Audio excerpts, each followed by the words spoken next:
Welcome back to Not a Sex Therapist. I'm your host, Neon, or Changeling Neon.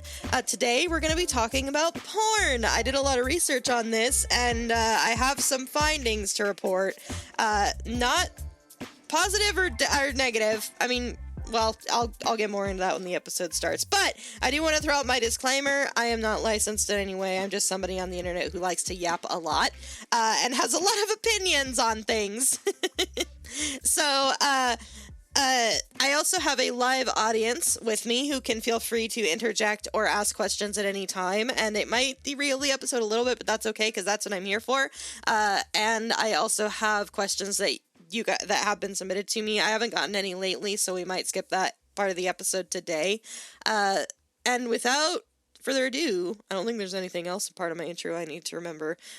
Let's get right into it. So, let's talk about porn and its effect on people in general, right? So I know that I talked in my last 2 episodes, I think, I talked about how porn is let me try that again. I know I talked about 2 episodes ago, porn addiction or sex addiction and ADHD, right? And so I know that I talked in that episode before, I talked about how I was, once upon a time, I considered myself a sex addict, right? And a porn addict. And porn is not inherently a bad thing. I think that it's no different from liquor. And it's no different from weed or anything like that. The main difference between porn and those other things that I mentioned that are also highly addictive, not highly addictive, but addictive, comes from the fact that porn and not sex, but porn in particular is very easy to access, right? It is easy to log on to your phone and log in and just, watch something and call it a day. But when that ends up seeping into your day-to-day life, your real day-to-day life, that's when it starts to become an issue, okay? And something else, too, that I often see people argue against porn, and again, I'm going to give you guys all my opinions after all of this, after I give you all of, the facts and stuff that I found, all that good stuff, because I want to make it very clear that most of the information that I found, most of what I found was negative, right? It was all about how porn is bad and how it's affecting people and all this other stuff, right? And I want to make it very clear that I don't think that porn should be banned. I'm just going to give you what I found, and then at the end I'm going to wrap it up in a bow and tell you guys what I think after reading up on everything, because I don't want the takeaway from this episode to be, again, like when we were raised being don't have sex. I don't want the takeaway from this episode to be you shouldn't be watching porn, because I don't think that's going to be helpful for anybody. I think we're just going to end up in Prohibition Part 2 if that's how this goes, right? Let me start with porn as a whole, right? So porn is one of the inherent issues that we have with porn is not only that it's a little bit addictive, and I'll go even more into that in a minute, but it's also that you cannot tell if it was ethically sourced. And what I mean by ethically sourced is the people who are participating in that porn are enjoying themselves, right? And so I have seen behind the scenes of porn where the actors or actresses are simply not in it or not enjoying themselves or are actually getting hurt. There have been times where the actor or actress was actually getting hurt and they said they weren't in the mood, they didn't want to do it anymore, and they have no real power to stop, especially if they work for a studio or anything like that. A studio will not allow them to stop or record another day because the studio is looking at it as, well, we have to get this out today, or we have to get this to our editors, or we have to do whatever, right? Especially if porn is free, there's no way to tell. I mean, you can tell if they're into it by their movements. I know for me, I can tell when somebody isn't into the porn that they're participating in, and for me, it's a bit of a turnoff. And I hate to say this because I think women do it too, but how many times have we heard stories of people saying, or men or whatever, we all know that joke of where's the clit, or did you finish, or all of that. We all have heard those jokes before, right? It's because it's not super uncommon for somebody to truly not know how to pleasure their partner, and that goes both ways. And I feel that there's a little bit of a stigma between or about talking about sex with your partner, there is a lot of stigma around that. And that is something that I'm hoping to break. And I know that I've mentioned before on this podcast, porn is supposed to be a guide, or not a guide. Porn is supposed to be inspiration, not a guide. It's not supposed to be anything more than like you see something and you talk to your partner and you go, oh, well, this looks interesting. Porn movies are insanely produced, and having to reshoot scenes means highly physically straining actions to be done over and over. This is true. It is not uncommon for porn shots to have to be reshot over and over and over again, and after a while, it's just unpleasant. You know what I mean? Because porn is supposed to be a picture perfect production, like you were saying. It is supposed to be the idealized version of whatever it is that is happening, right? So there's not a whole lot of room for communication, talking to each other, seeing if they're comfortable. There's not a whole lot of room for checking in. There's not a lot of room for communication in general, right? Especially in porn. And so you have somebody who's already not having a good time, and then they have to reshoot it 3 or 4 times, and they're just having a miserable time. The same thing happens to, well, that's separate, but it's not uncommon for that kind of thing to happen. And there's a lot of stigma around telling somebody that, oh, like, I'm a porn actress or whatever, because people think it's like seedy or it's bad or it's negative. It has a very similar, if not exactly the same, connotation of like a sex worker does, right? Another issue that arises from consuming too much porn, and I put emphasis on too much porn, is your likes and your fetishes and your fantasies become more and more and more extreme. Right. They just get worse and worse and worse. And I say this only because I am somebody that has suffered from that exact thing.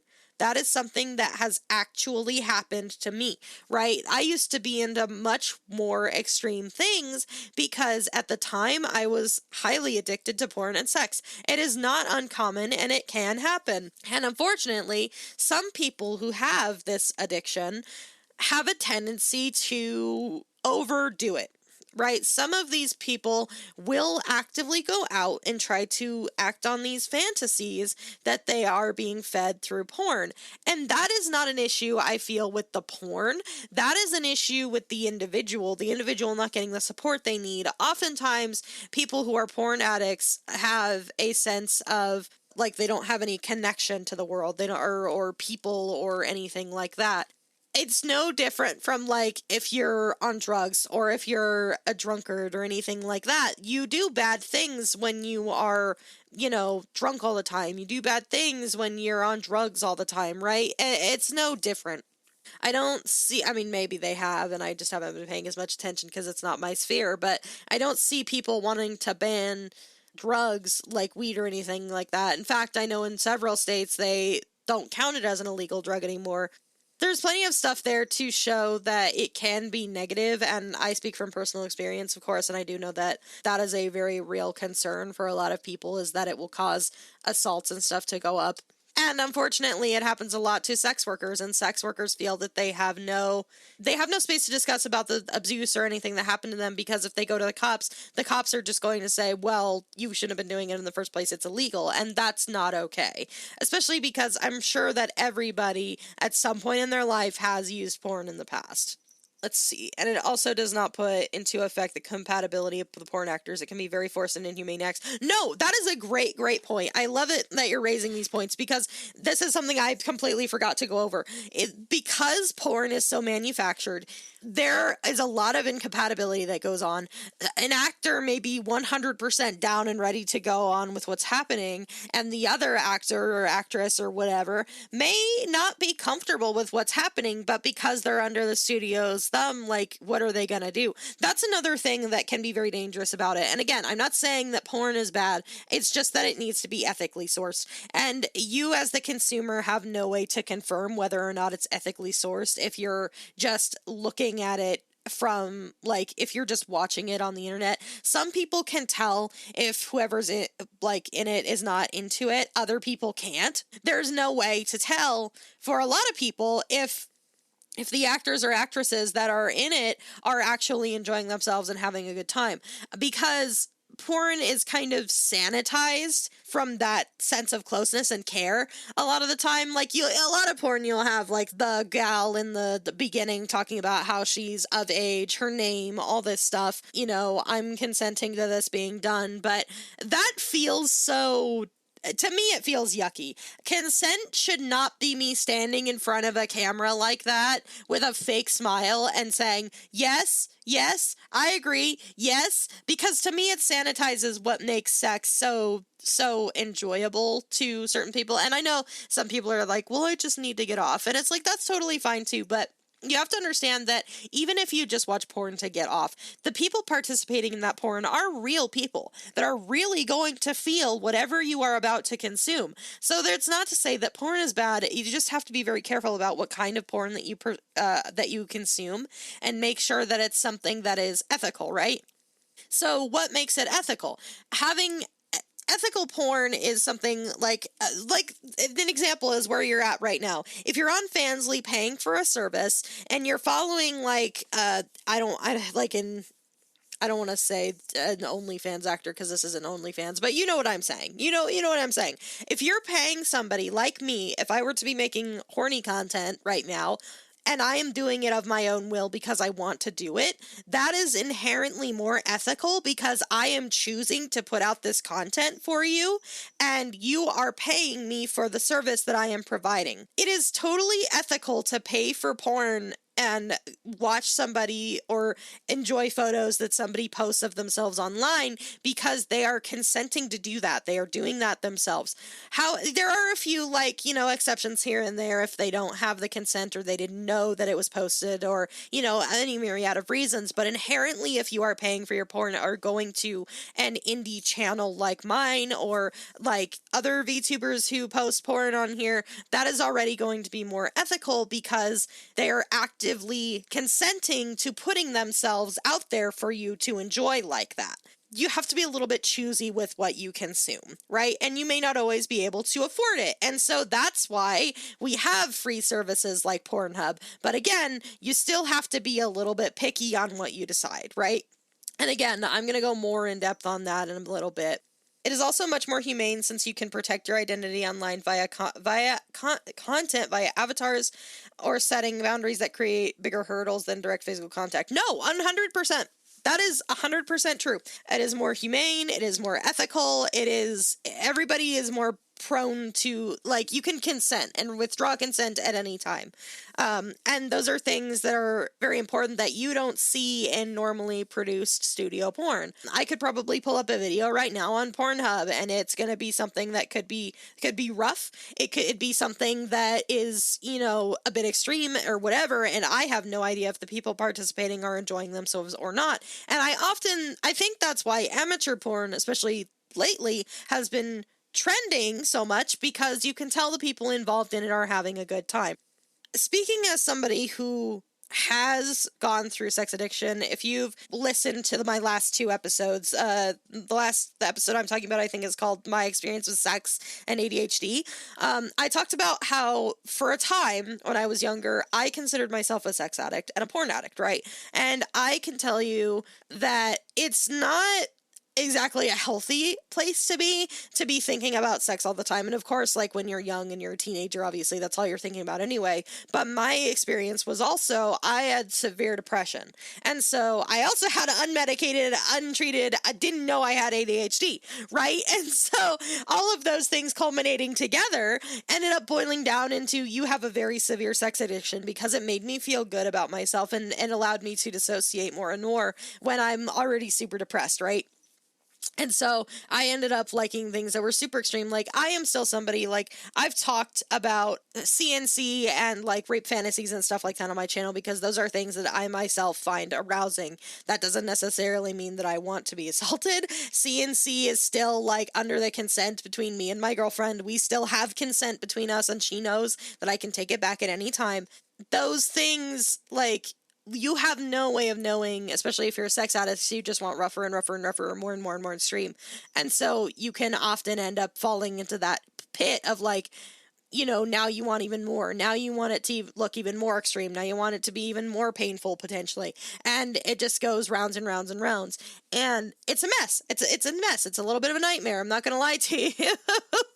It's not, again, I don't think that porn is inherently bad, but it is easier to access for somebody that might already have an addictive personality or might be easier to get hooked on something like that, right? If I were to go to a liquor store at that age, they would turn me away. Smoking, any kind of weed, drugs, anything like that. At that age, I am considered too young to get a hold of those things. Porn is easy to get a hold of for anybody of any age at any degree, right? It doesn't matter how extreme or gentle it is, you can still get a hold of it with relative ease. That is why it is so easy to slip into that addiction. That's the sucky part, is it's so easy to slip into that you don't even know what's happening a lot of the time. And I know from experience, me personally, I knew I was always like super big into sex. I mean, I still am. That's why I do the podcast. But I was afraid to admit that maybe this is an addiction, because for me, it was a place of like, it's the one place where I felt like I was, I don't want to say happy, but I was enjoying myself consistently. Like, I knew that if I needed to pick me up, I could go to the sex, right? Like, if I needed to feel wanted or desired or whatever, I could go to porn. It's just easier. It's easier to get a hold of, especially if you're already struggling. Usually goes hand in hand, untreated addictions. Oh yeah, 100%.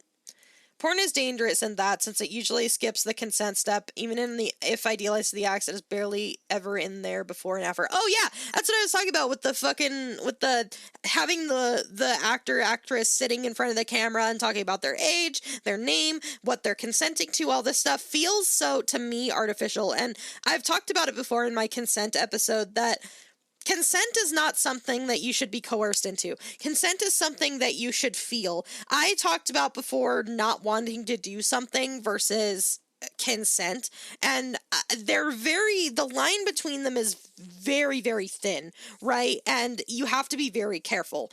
Just because you don't get off on something doesn't necessarily mean that it's not something that you should be not consenting to, if that makes sense. Like, for example, if it's something that I want to do on like a conceptual level, for example, if my girlfriend wants me to go down on them, right? Or on her, and I am not really in the mood to do that right then, like that's not going to get me off right now, I don't have any problem telling her yes, because I'm still going to get enjoyment from it. I'm just not going to get any physical enjoyment from it. You know what I'm saying?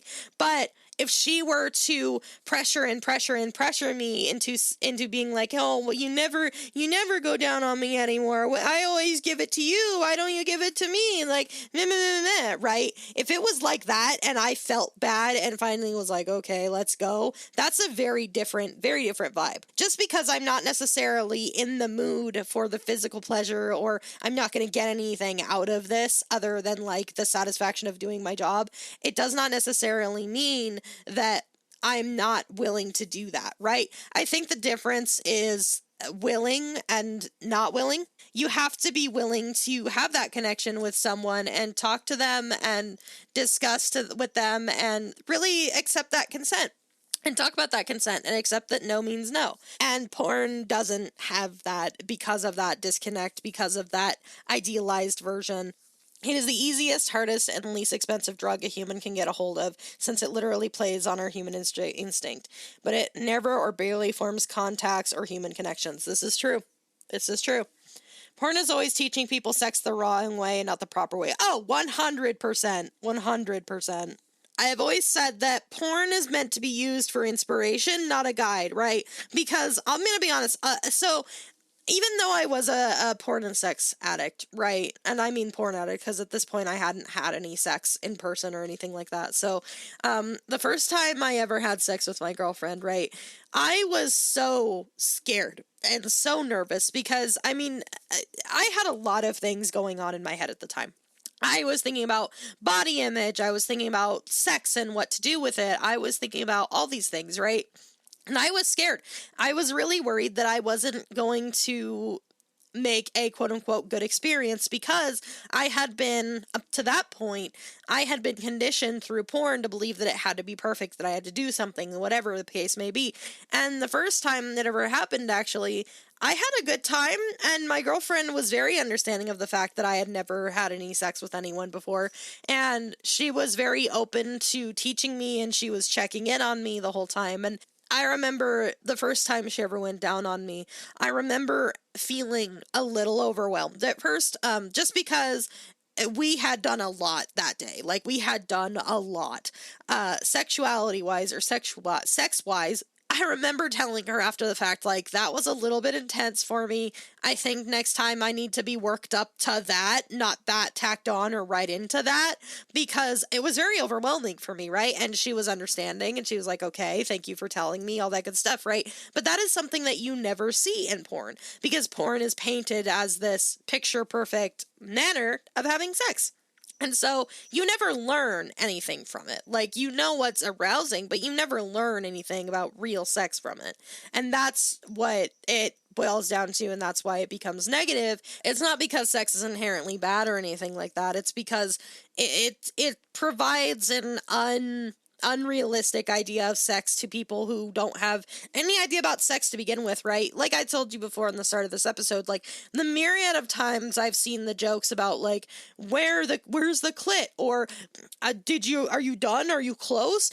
Those jokes come from real people that don't understand how bodies work. And that's because of porn. Porn doesn't do anything to teach you about anything.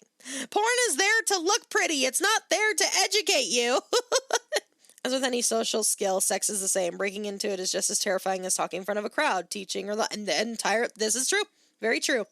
Until you find out that you can also enjoy what it gives you. I think that is also dangerous, since, like you said, porn can also lead you down deeper paths that are not what real sex is, or the need for ever more stimulation. I'm going to start going into my side now, the rant, because I talked to you guys about why I feel, or why people are anti-porn. I'm going to talk to you guys about my thoughts now, because I told you guys at the beginning that I don't think porn should be banned.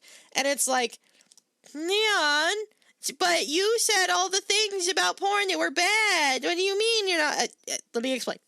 When I say that I don't want to ban porn, I do feel that it needs to be regulated better. I think that, I've talked about it before on the pod. That's why the podcast exists, because there's so much stigma around sex that nobody wants to talk about it, okay? And that's not okay. People don't listen.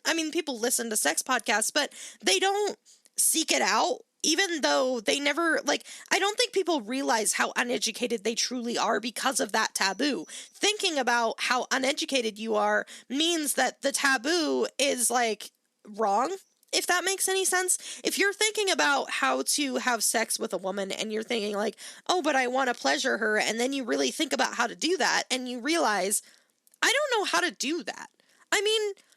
Whose fault is that? It's the fault of whoever was trying to educate you when you were younger. And something that absolutely drives me up the wall, and I know this is going to get me on so many, somebody's going to be mad at me for this if they hear this. I feel that parents should not be able to take their kids out of sex ed in school, because a child needs to know, at the very least, what the names of their body parts are. They need to know what their body parts are. Teens need to understand what puberty is, and adults need to understand how to have safe sex. Right? Those three things all need to go hand in hand. But nobody wants to take the time, or is afraid of teaching their kids. I don't know. I don't understand it. But I do know that parents should not have the right to take away that education from their kids, because it is so, so, so important for when they get older.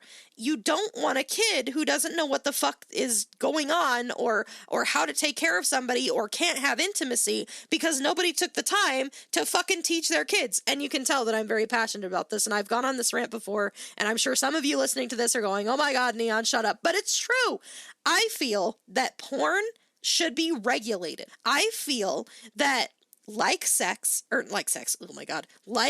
alcohol, like drugs, like smoking, sex should be available to you only after a certain age. And I'm not saying that sex should be, or porn should be like completely removed, or that sex should be completely removed. I think that you should still educate your fucking kids, right? So here's how I think that this should shake out, and we can have a discussion at the end on at the end of the podcast, and everybody can bounce their ideas around.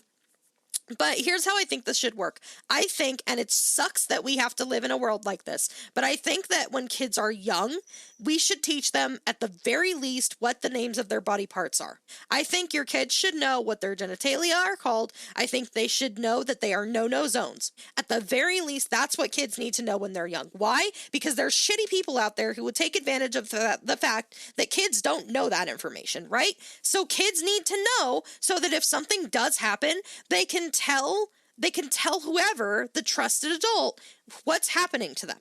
That stuff should be common knowledge so that we know and they can tell us what's happened. And then when they get older, around puberty age, that's when we start talking about sex drive. That's when we start talking about puberty. That's when we start talking about body changes. That's when we start talking about, like, you're probably going to feel some things, okay? That's when we need to start educating on, like, more what your body does and what these feelings are and stuff like that. And then when you get a little bit older, you need to educate about sex, right? So I want to say, like, mid to late high school is when you should start. I don't know, even before that probably, because the way I look at it is kids are going to have sex, right? You have teens in high school who are going to have sex because they're horny fucks, right? So you need to start educating them probably at around like 15 or 16, at least how to have safe sex. Not like, don't expose them to all of the other shit. Just teach them how to have safe sex. And I don't mean fear-mongering like I grew up with. I don't want you to teach my kid that sex is a bad thing, that if you have sex, you're going to get an STD, that you're going to get pregnant, whatever.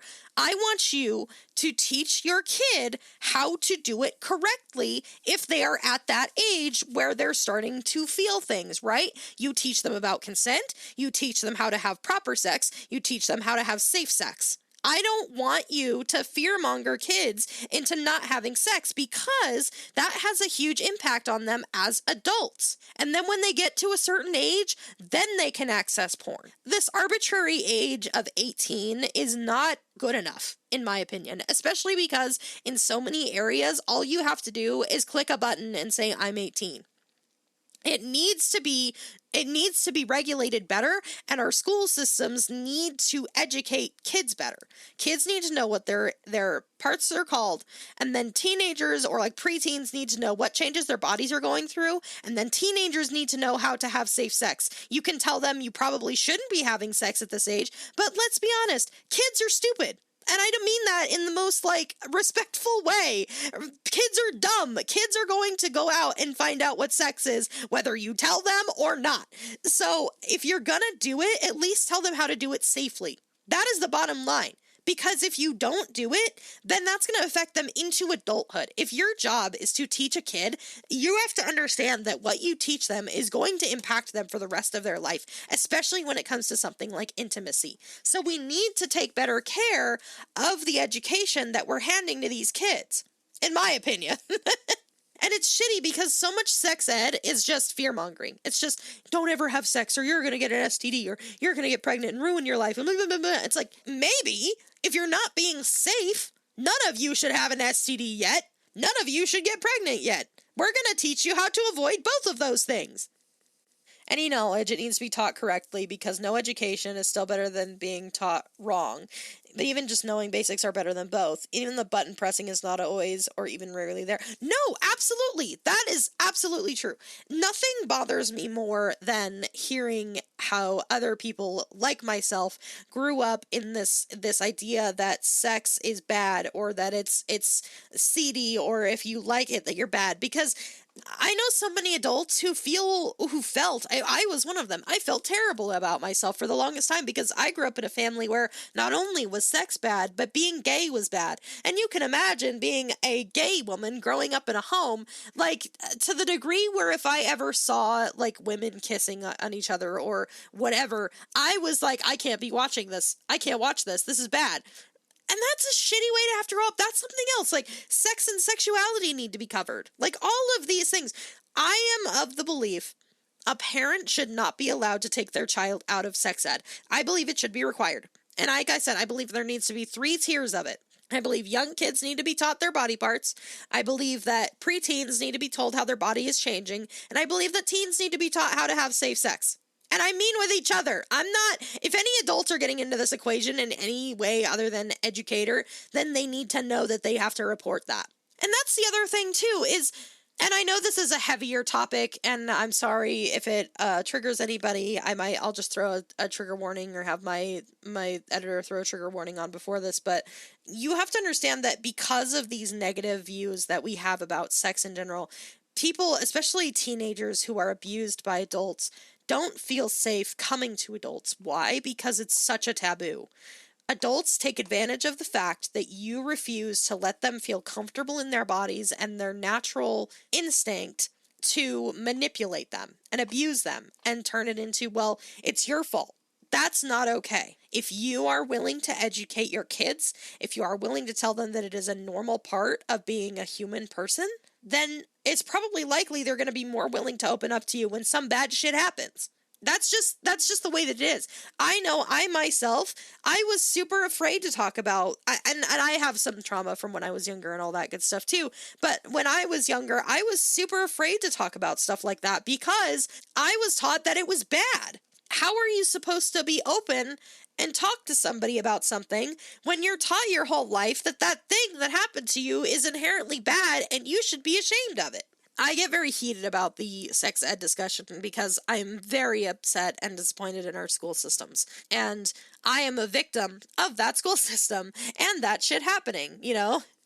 And religion is also a difficult topic to brush up when approaching sex, since a lot of religions damn sex or throw sex at men and women as good behavior as if it is a present. No, absolutely. And that is something that I think needs to be broken. I don't think there's anything wrong with practicing whatever religion you practice. As long as you're not being a dick, then you're fine. Do whatever. But it becomes an issue when you start shaming somebody for something as natural as sex.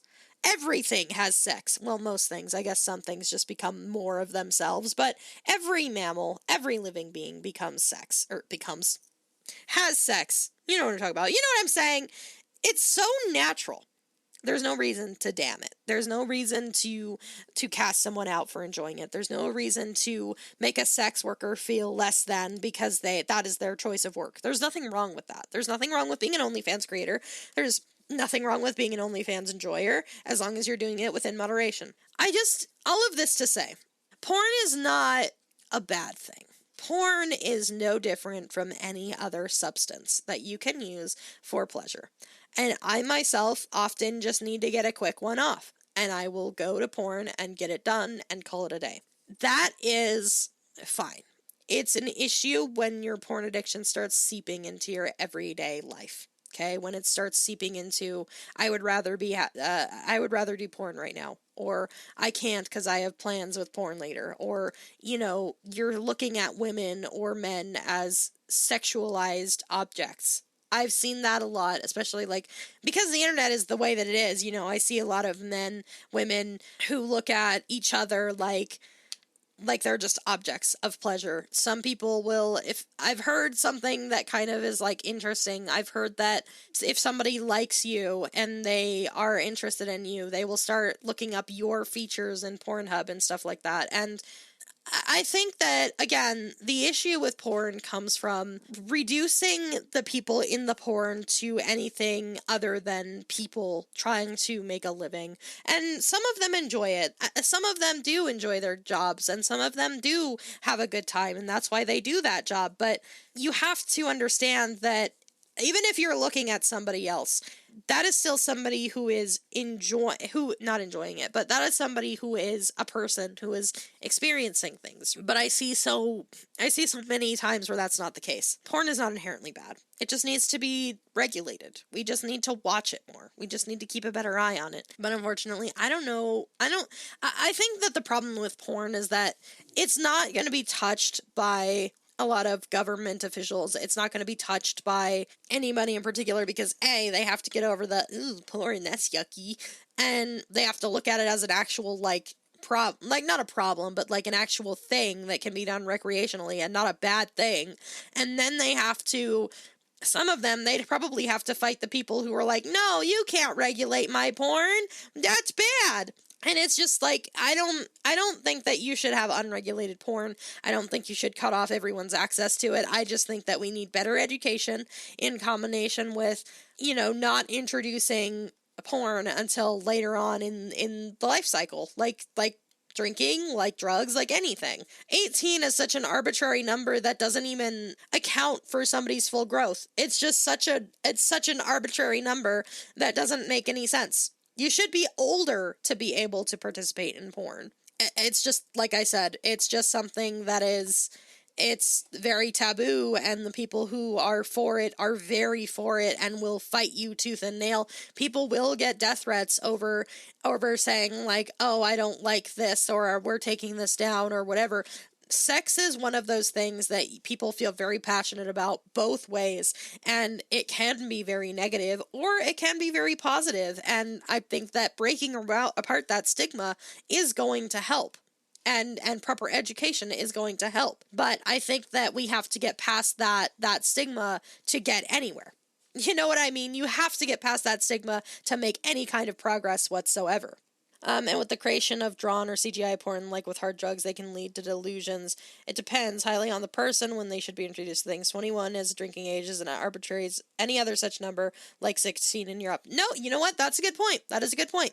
You have a good point. I think that, honestly, maybe it just needs to boil down to you shouldn't be enjoying porn until you are properly educated. Unfortunately, there's no really good way to test that either. There's no... I would argue that it should be later than 18 and probably not until 2021 because you're mostly developed at that time. But again, your brain is not completely done developing until like 25. So it is entirely possible that even 21, 20 is still not late enough. All of this to say, make your own decisions. Like I said, I'm not licensed. I'm just somebody on the internet. But please, for the love of God, if you ever are in a situation where you have somebody who doesn't understand what's happening with their body, or you have the option to teach or educate somebody, please do so in a safe and respectful manner and actually educate them and not, try to break apart these stigmas that we have, because those stigmas are very harmful to many, many people. That's why I have the podcast. I'm just somebody on the internet who likes to yap. Make sure you're enjoying porn responsibly. Make sure that you're talking out things with your partner. If you are not sure how to handle their body or how to bring them, pleasure, ask them. Explore new things together within reason.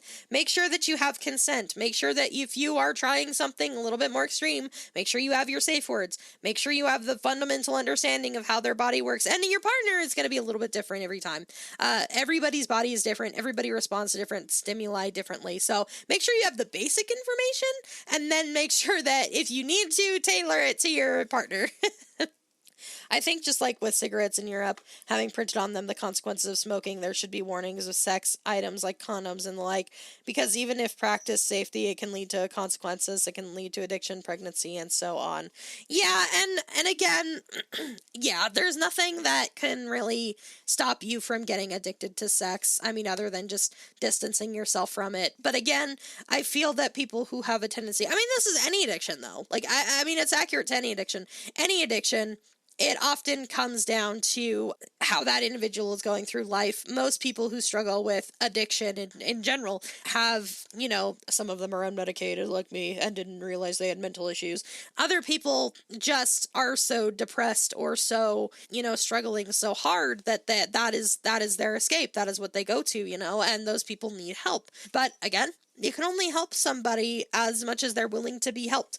And I think that it becomes a bigger issue when that addiction, if they are refusing to get help and they choose to take that addiction out on another human being who has not consented, then there's an issue there, right? And that is something that needs to be discussed and talked about. And like you said, I think that we should educate about sex addiction and sex and what your body does and how it changes and all of that good stuff, because it is necessary. We really need to, and unfortunately, like, the school system isn't doing it, and the parents are somehow just as bad in a lot of cases about educating about sex, especially if they don't want their kids to be around sex at all.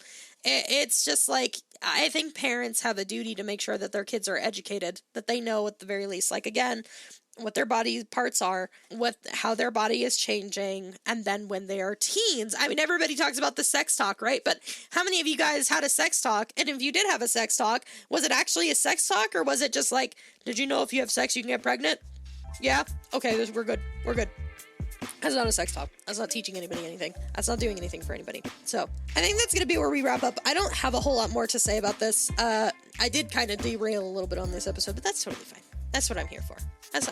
I'm here for a good time, not necessarily a long time. We're here to talk about sex, break that stigma, open that conversation around it. Talk to your partner. See if there's anything that they have anything to say about sex, how they feel about it, about, anything you guys want to try. Make sure you are consenting. Make sure you're taking care of yourselves. Make sure you're respecting each other's boundaries and your own boundaries. Consume porn responsibly. Make sure you are trying to get it from ethical sources. Do your best. Support indie creators like myself. I haven't made any porn in a long time, but support indie creators on Fansly in particular, because Fansly is much kinder to its creators. Just a, shout out, heads up in case anyone was interesting. As always, if you guys want to catch all of the other stuff that I do, I'm streaming every morning about the same time on Twitch at Changeling Neon. If you have any questions or anything that you want to ask, if you go to my card, that's changelingneon.card.co or changelingneon.carrd.co, you can find a link to this podcast, and on that podcast website you can find another link to a Google form where you can submit questions, topics, things you want me to talk about on the next episodes. We're going to try to upload these every Friday. I'm going to move it back a day. And like I said, stream every weekday, play a bunch of different games, occasionally do art, all that fun stuff. Appreciate you guys for listening. I will see you all next week. And I hope you all have a wonderful rest of your day. Bye-bye.